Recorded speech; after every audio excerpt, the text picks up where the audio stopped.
Je crois plutôt qu'il y a chaos dans la crédibilité de la parole présidentielle, parce que lorsqu'on essaye de parcourir tout ce que le président de la République a eu à promettre et ce que nous avons aujourd'hui, je crois que Edmond Kamingui a été généreux en accordant une note de 5 sur 20 au président de la République. On est autour peut-être de 2 sur 20. Si vous partez dans une tontine, vous prenez une somme pareille et vous la remboursez peut-être dans 8 ans, 12 ans. Imaginez le taux d'intérêt pour vous faire comprendre qu'il y a un manque à gagner dans l'utilisation de ces différents crédits qu'on prend. Parce que quand on prend le crédit, c'est pour vite rembourser. Ce n'est pas pour venir bloquer ça dans un projet qui va s'éterniser. Un dernier aspect, le président de la République avait souhaité également une bonne chance aux Lions indomptables. Et ils ont rentré au premier tour.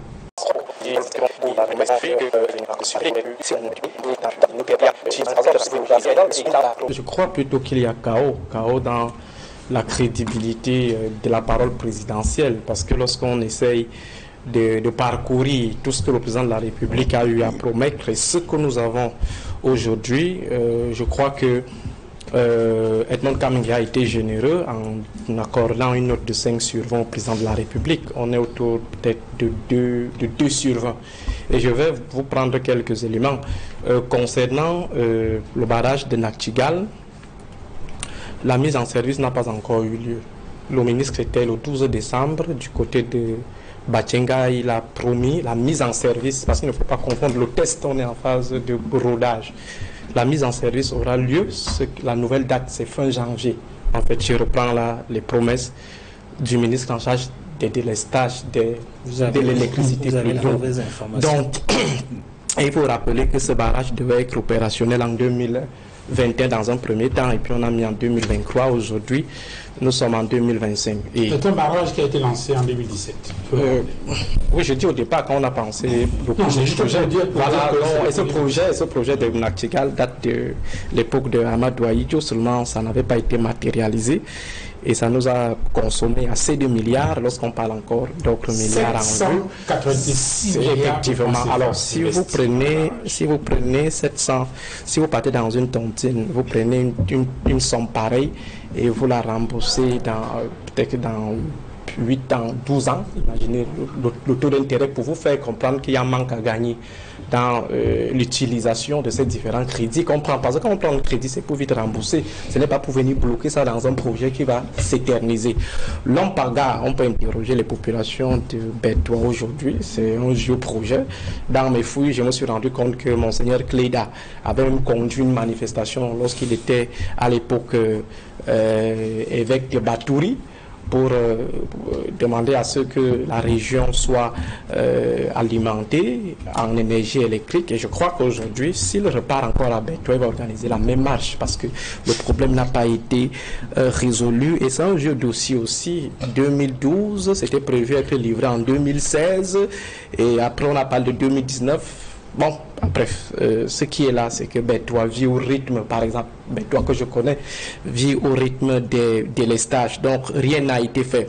Maintenant, si on prend la réhabilitation de la route d'Édé à Kribi, la réhabilitation de la route d'Édé à Kribi, juste pour couvrir les nids de poules, on a prévu pratiquement 7 milliards de francs CFA. Jusqu'aujourd'hui, on est à 8 km de nids de poules. Ça veut dire juste pour couvrir les nids de poules. Ils ont pris 365 jours pour couvrir seulement 8 km. Ça veut dire que si on va donc suivant cette logique, ça veut dire chaque année 8 km, cette route-là, rien que pour couvrir les nids de poules, ça sera autour peut-être de 2028 ou 2030. Maintenant, ils ont prévu la réagence. Voilà, on sera émergent. Maintenant, si on prend le démarrage de la section urbaine de l'autoroute Yaoundé-Simalène, donc c'était 12 km à construire, partant de l'échangeur à Hala jusqu'à la sous-préfecture Tinga à Yaoundé, en passant par la poste centrale. Je laisse les Camerounais qui vivent dans la capitale politique voir s'ils ont vu un engin quelque part en train de, je sais pas, en train de creuser quelque chose qui pourra ressembler à une autoroute. Donc, sur ce plan-là, il n'y a rien eu. Maintenant, concernant l'autoroute, la deuxième section de l'autoroute Yaoundé-Douala, c'est récemment que le ministre le ministre des Travaux a fait une descente de ce côté-là en octobre, début octobre, parce qu'il s'est rendu compte qu'il y a quelque chose à prouver au président de la République par rapport à son discours qui s'annonce. Il va falloir quand même dire quelque chose concernant cette autoroute. Ils sont allés organiser quelque chose qui n'avait rien à voir avec ce que le président avait dit. Le président avait dit le démarrage de cette section. Sauf si dans le démarrage, le président mettait tout simplement cette autre forme, cette deuxième forme de pose de la première pierre de la deuxième section d'une route qui avait déjà fait l'objet d'une pose de première pierre, donc double pose de la première pierre. Et il faut rappeler que c'est aussi de la deuxième pierre. La pose de la deuxième pierre. Merci. Donc on a assisté à la pose de la deuxième pierre. Et aujourd'hui, si on essaye de prendre le temps mis et l'argent investi pour la première section qui est de 60 km, on va se rendre compte que ça sera peut-être autour de 2046 qu'on aura à livrer cette autoroute, parce qu'il faudra maintenant pas 250 milliards, bon 350 milliards parce qu'au départ c'était 250 milliards, après ils ont encore allongé jusqu'à 300 milliards. Aujourd'hui on veut pratiquement 880 milliards. Donc si on a mis combien d'années, 12 ans pour faire 60 km et chercher 300 milliards, qu'en sera-t-il du cas de 800 quand il va falloir chercher 800 milliards? Donc ça serait un peu compliqué. Le général d'État avait indiqué au cours de cette cérémonie dont vous parlez que les travaux pour la deuxième section d'autoroute vont durer 3 ans. Il avait été précis, 3 ans. Oui, ils sont toujours précis. Le président de la République, parlant par exemple de Nachtigal, il a dit dans quelques jours. Sauf si quelques jours, c'est le futur éternitaire, le futur élastique. Donc ça veut dire que ça peut aller jusqu'à 2030, en 2030. Donc il faut dire qu'on n'est pas du tout dans la parole présidentielle ou dans la rigueur de la parole présidentielle. Maintenant, si on prend les autres volets liés par exemple à la lutte contre la corruption, je me rappelle, c'était avec enthousiasme, M. Duval, que vous avez annoncé cela ici. On dirait que vous étiez en train de faire un chic en Gongol. Il y a ceux-là qui ont eu à mettre la main dans les caisses Covid, les caisses Cannes. On était tous convaincus que le président de la République, cette fois-ci, ne peut plus nous faire ça. Cette année-ci, on va voir certains barons, certains collègues de M. Luther Meka derrière les barreaux. Malheureusement, on s'est retrouvé plutôt avec des situations qui se sont aggravées avec les 3 milliards du Sénat.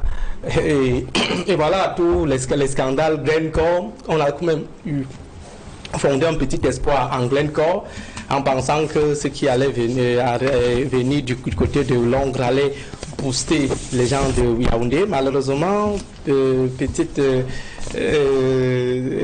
petite embrouille entre le directeur de la SNH, c'est ça, voilà, DG de la SNH, voilà, SNH avec le président du conseil d'administration, M. Ngongo.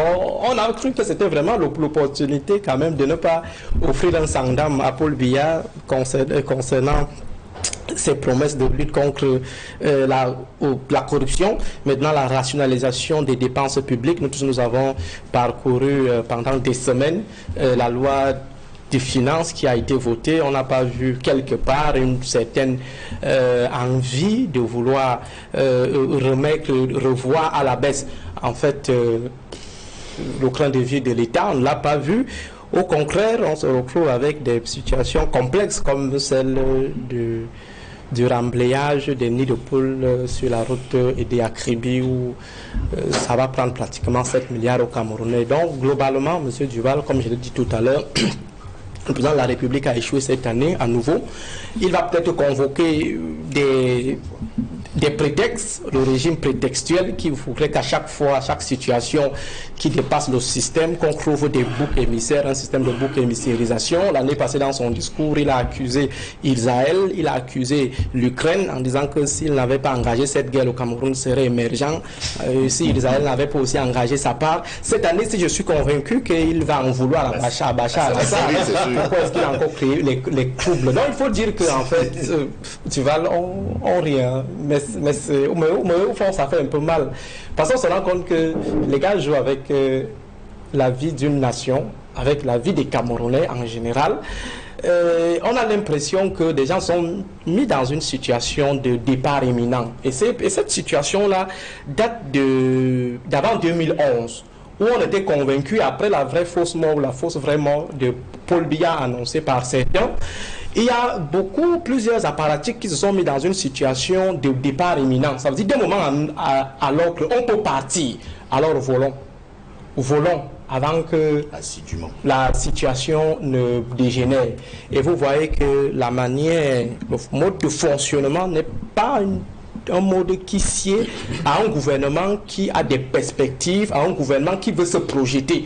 On est beaucoup plus dans la défensive et sur le qui-vive, de sorte qu'aujourd'hui, quand vous essayez de voir comment les gars ils fonctionnent, ils portent leurs enfants, ils partent les cacher vite en Occident, ils enlèvent rapidement l'argent qu'ils ont dans les banques ici au Cameroun, ils partent vite les cacher. Et c'est depuis longtemps, ils savent que Biya va partir et que ça pourra être difficile pour eux. Donc, pour ce qui est vraiment de la construction du Cameroun, ça ne fait plus partie de leurs priorités. À ce moment précis, comment faire pour sauver les meubles? Ils sont très stressés et c'est ce stress qui crée également la violence dans leurs ajustements et dans leurs attitudes. Le président de la République avait souhaité également une bonne chance aux Lions indomptables. Et ils ont rentré au premier tour. Mais là, c'est un choix, c'était pas un Oui, donc, en tout cas, bon, pour dire que soit une promesse, tout tourne tout ça.